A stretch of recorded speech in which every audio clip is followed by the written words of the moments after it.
Hitting your protein is actually super simple. In this episode, I'm going to help you exactly figure out how much you need, which foods to eat, and I'm going to give you the most in-depth protein cheat sheet, at least I've seen. That's why I created it. I went online and I was like, wouldn't it be great for people to have a list that includes, not every single food out there, but like almost everything that shows you exactly, hey, these foods are high in protein, these foods are maybe higher in calories, lower in calories, these foods are maybe some plant-based options, whatever it is. What about meat, fish, different animal products? And I found some stuff, but it's all your top 10 favorite foods, and it's cool, and those are, helpful and useful, but it doesn't really fully empower you to kind of figure this out and just have something to follow. Because here's the thing, even with those 10 options, like at some point, like you're going to run into things that you don't like, maybe you have sensitivities to, and hey, maybe it just doesn't fit with your diet. Today I'm going to help you figure this out because it's actually super simple. It's actually super simple. Now, before we get into it, please remember too that you can download our free ebook, the Definitive Fat Loss Nutrition Guide. Yes, there's a lot of definitive things here via my website. So I'm going to link that in the show notes because I feel like, okay, protein, it's an important one, but there's going to be way, way more to learn. So if you want to dive into anything from lifestyle, sleep, stress, etc., to training, to recovery, to anything nutrition related, really figuring out what you need, just not protein, but actually everything else, your carbs, your fats, etc. This is going to be a great resource for you.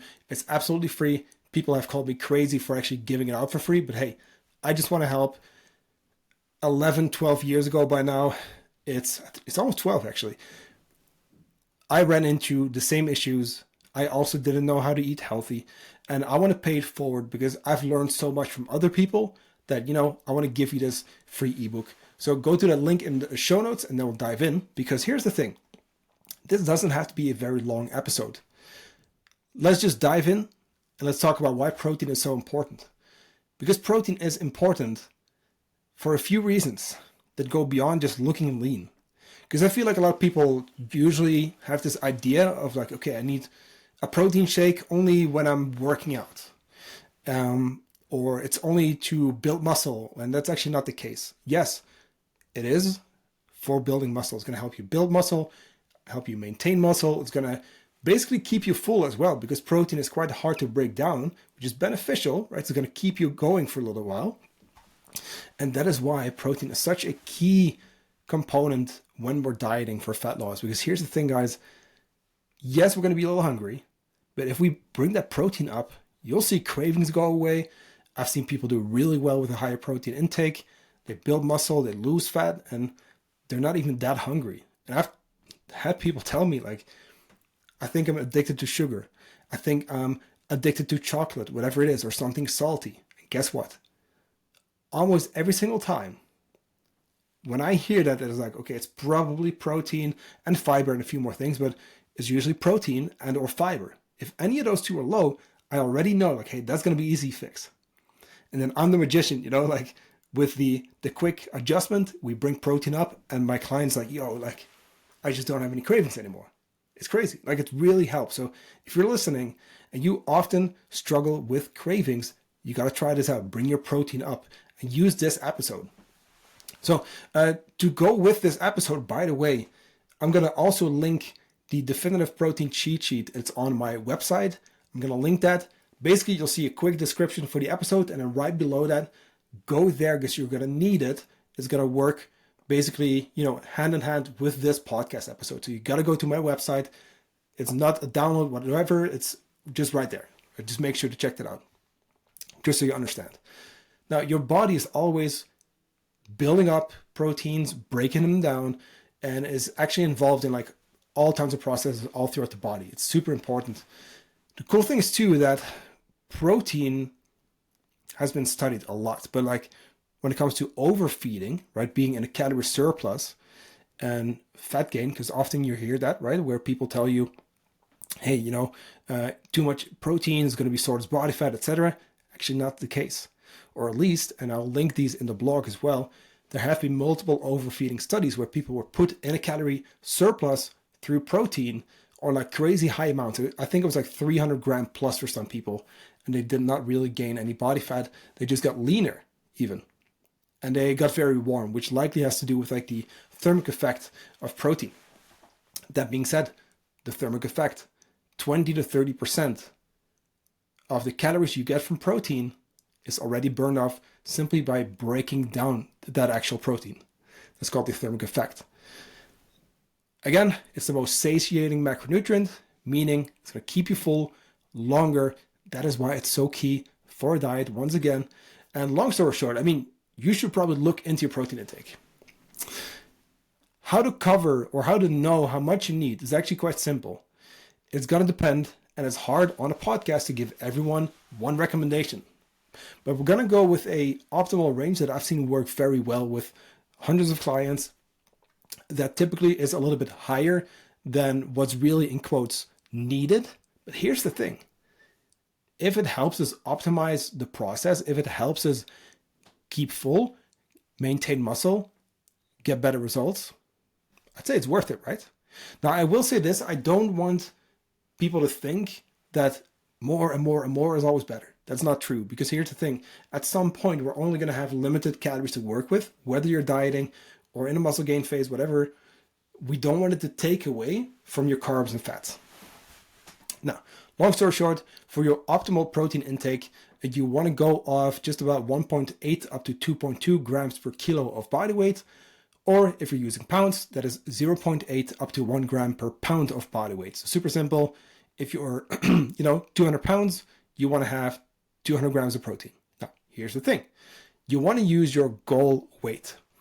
Technically, you could use your goal weight or your lean body weight. Here's the thing though, most scales kind of suck. So it's very difficult to figure out your actual like lean body mass. So I always say just use goal weight, super simple. We do have a calculator for that as well on our website. Now, that being said, it's really that simple. Like that is all it takes to figure out how much you need. Of course, you're going to have your calories and the rest, but that is it for your protein. Now, which foods do we want to eat? Like which foods do we want to include in our diet or nutrition? Because there's a whole bunch of different ones. Some are considered high quality, which means that they have a complete amino acid profile. And other ones are often called like, plant-based proteins, which in reality are kind of like mid or, medium protein, higher carb foods where, yes, it counts, don't get me wrong, but we want to puzzle a little bit more. Because here's the nice thing with meat or fish, or even some dairy products, you pretty much just get protein. Or let me say this, you mostly get protein from that food. If we're looking into lentils, chickpeas, those kind of things, those are great, don't get me wrong. However, these are carb sources. Most calories come from your carbs, and then they have a little bit of protein. This is where the puzzling gets a little tricky if you're dieting, for example. So let's go down that list, kind of like in order of like what we want to include, assuming a omnivorous diet, starting with land animal sources. So these are your meats, those kind of things. It's going to be the highest quality protein source you can get, generally speaking. I know, for example, beef, often demonized. However, here's the thing, like beef actually has a lot of micronutrients too. So it's not just chicken breast or, turkey, whatever. Beef, super, super good for you as well. Of course, you want to get a quality source. Now, for your sea animals, any type of fish, but also, lobster, etc., very, very lean usually. Or shrimps are great too, by the way. It's pretty much pure protein. These include some of the leanest options. But here's the cool thing too. If you get something like a fatty fish, like salmon, that is going to get you your proteins as well as super healthy omega-3s. So that's also stuff you want to consider including. We should probably do a fatty acid episode at some point. Now, so we've done meats, we've done fish, right? Now we're going to get into other animal sources. Eggs, very healthy, super full of micronutrients, very rich in choline as well, which is important. Egg whites. So I will say this. So eggs are very high in fats. It's not really like a protein source. It's more like a fat source with a decent amount of protein, which maybe sounds like a surprise. However, what I like to do is sometimes have like 1 or 2 whole eggs and then just, add a whole bunch of egg whites. Other than that, you can go with a, dairy product like skyr, cottage cheese. A lot of those are going to be, or, Greek yogurt, etc. Those are going to be a little bit lower in protein per 100 grams, but they're still going to include some of the best options you can get. Very high quality amino acid profile. Also, again, like super, super good. If you want to look at some of the best options you can get, you want to think beef, salmon, eggs, and then something like dairy, right? So your whey and casein, which will be, usually you get a combination of the two in any like dairy product. But I like the high protein, low fat options because it mostly just gives you that protein.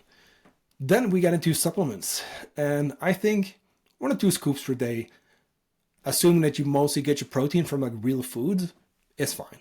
I will usually say, let's go with 1 for most people. However, if you're getting closer to the 180, 190, 200, sure, like go with 2, or maybe if you're vegetarian or something, go with 2 scoops. That's totally cool.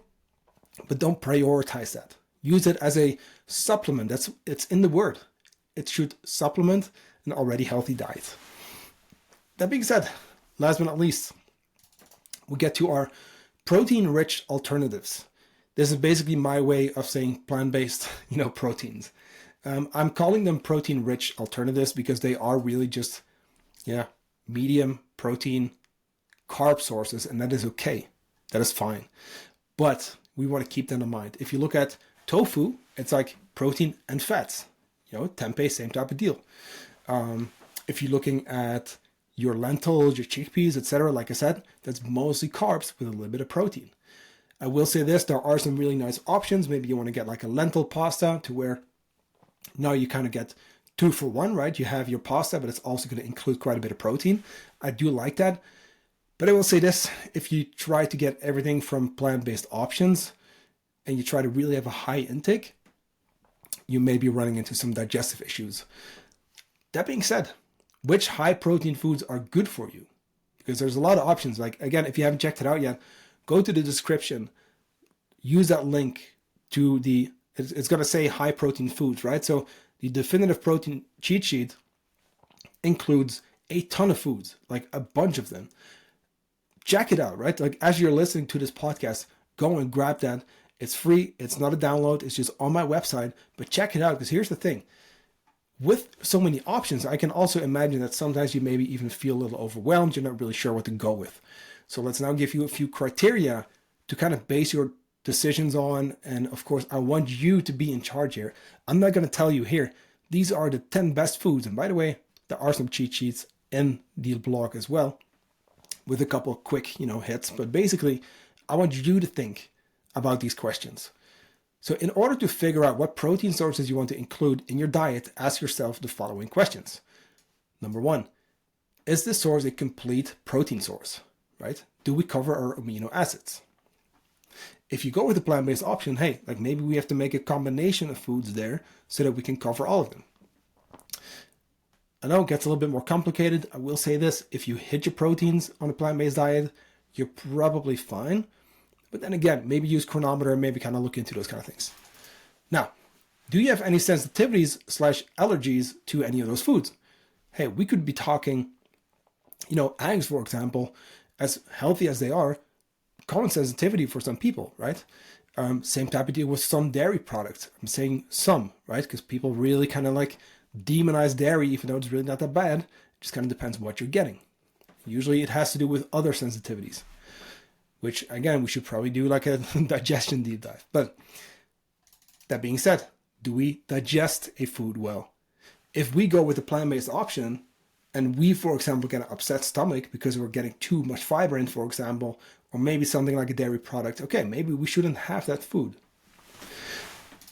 Then, will you go with a leaner or a fattier option? I feel like lean proteins are a little bit kind of like overrated. Don't get me wrong. I love them. I think they're great. And by definition, like they are the easiest to puzzle your macros with. But here's the thing. When that's the case, right? Now people start to get the idea of, okay, so fattier options are bad. That's not true. I just mentioned salmon. One of the best foods you can get. If you can get a wild-caught salmon, amazing. That's really like one of the best foods I feel like you can eat without like glorifying any specific foods. for most people, like getting some in, it would be very, very good for you. So again, go to the protein cheat sheet and you'll see from top to bottom your leanest options all the way down to the fattier ones. Again, they're not good or bad. They're just different tools for different scenarios. If you're cutting, you're going to have fewer calories to play with. If you're in maintenance or even bulking, hey, maybe you want to have a fattier option. Next question. Do I enjoy eating this food? Super important. Like, it's almost funny to put that in the list here, but let's not forget that we want to eat something we actually like. Make sense? Because I feel like, again, with the lean options, there's a lot of white fish, chicken breast, those kind of things. And I love those foods personally. But maybe you're listening and you're like, I kind of don't like those foods. That's okay. That's fine. We just want to make sure that you include foods that you legit just enjoy eating, because that's what's going to make nutrition sustainable for you as well. And last but not least, does it align with my values? Meaning, if you're thinking veganism or certain religions, hey, like maybe you don't want to or you can't eat, animal foods for whatever reason. Okay, cool. That is totally fine. You can include whatever food you prefer, whatever food you like, right? But it needs to align with your values. I talked to someone recently, a client of mine, and she was like, hey, I do feel better with the protein that we've increased. However, I feel a little bad for, having more, animal options. I kind of feel bad about that. And, I'd like to go back to some more plant-based options or vegetarian. Okay, great. That's cool. And this is exactly what I mean, because we could be looking at that increased protein intake, which, by the way, does not have to be from an animal option, right?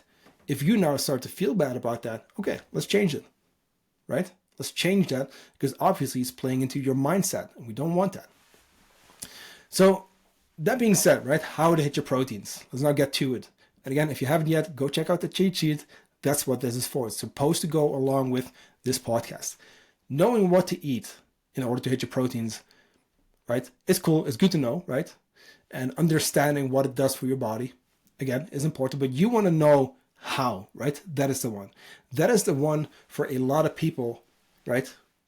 Because it's like, okay, I know there's like dairy and meats and fish, whatever. Yet here I am, like, by the end of the day, being left with, 100 grams that I still need to hit. Of course, it's going to be hard. Makes sense? Because a lot of times, people are just not intentional. People are very reactive. And they're kind of, collecting a bit of protein here and there throughout the day. But it's very, right, there's no plan in place. Again, if you're left with 100 grams of protein by the end of the day, of course it's going to hard to be catching up on. If you think to hit your 10K steps and you all of a sudden still have like 8K left in your evening, that's going to be a hike. To where, hey, if we just get a few quick walks in during the day, it's much easier to hit your steps. Same type of deal here. You want to think about it this way, right? So we want to be proactive, not reactive. I want you to really think of your protein, not from that daily intake, because you don't hit your daily intake. You hit meals, you eat meals. You don't eat everything in one go, right? So let's think about that in meals. And now you start to get it. So here are my 5 steps, or basically 6, kind of depending on whether you track or not. Number 1, I already gave you that formula, right? Anywhere between 1.8 up to 2.2 grams per kilo of body weight, or 0.8 up to 1 gram per pound of body weight, and use your goal weight for that. Like I said earlier, we do have a calculator on our website. Check out the blog, it's right there. Step 2, like how many meals do you want to have? Because again, if I want to hit 200 grams of protein, that is not one big pile of protein, No, like I eat 5 times a day. Guess what? 200 protein, divide that by 5, which is the next step, right? Because now we need how much, or we know how much we need. We know how many meals we want to have. In my case, 5.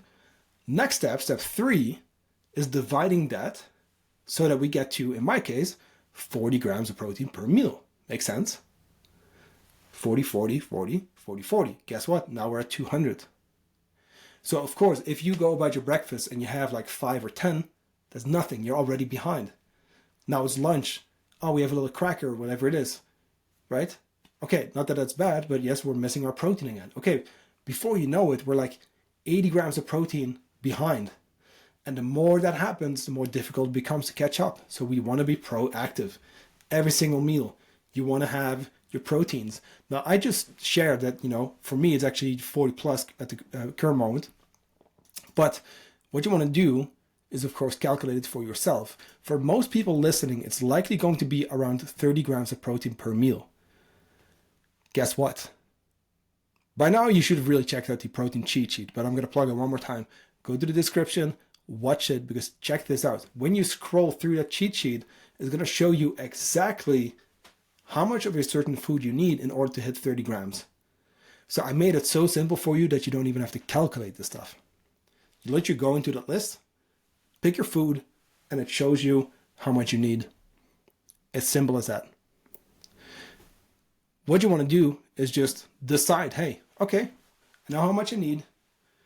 I know which foods I want to have, how many meals. Let me now pick from the list, put it together. There you go. And I talked about the bonus step, right? Let's do this. If you are tracking in an app like Chronometer, go ahead and pre-log your meals, or at least your proteins. You'd be surprised. Even if you just do that, open your tracking app. You can do it now if you want to, but open your tracking app, go in, and you just plug in for your breakfast, for your lunch, dinner, etc., until you have your 5 or 4, whatever, servings of just about 30 grams of protein. And guess what? That is the most important macronutrient covered already. Then all you got to do is actually eat it. But what this is going to do is allow you to be proactive instead of reactive. Instead of standing in the kitchen, fridge door open, scratching your head, being like, I don't know how to hit my proteins. I don't know what to eat, how much, whatever. Instead of that, you now already have it in your app, and you can just go in and be like, oh yeah, okay, cool. I know I need this much from this food. Boom. It's going to save you time. It's going to make it way easier. And that's how I go about all of my meals, or all of them. Let me say 4 out of 5. I pre-track last meal of the day. I want to have variety, right? I usually have, different meals then. And just like that, you can cover most of your nutrition, keeping it super simple, still changing it up if you want to, without making it too difficult. So follow those steps, and you'll never not hit your proteins anymore. Now, I hope that you liked this episode. Bit of a shorter one. I think it's really important to cover that protein because I see so many people still struggle with it. It's the number one topic I get questions about, and I feel like with this cheat sheet, there's just no reason not to hit it anymore. Go through the blog, scroll through your cheat sheet, and of course, thank you for listening. But I want you to do something with this. I want you to put this into action. Do something with the cheat sheet. Print it out if you want to, right? I can send it to you as a PDF if you want. No strings attached. Just, happy to help. But do something with this stuff, because if you now kind of go, that was cool, sounds good, but if you don't actually put it into action, right? That it's without action, you're not going to get anywhere.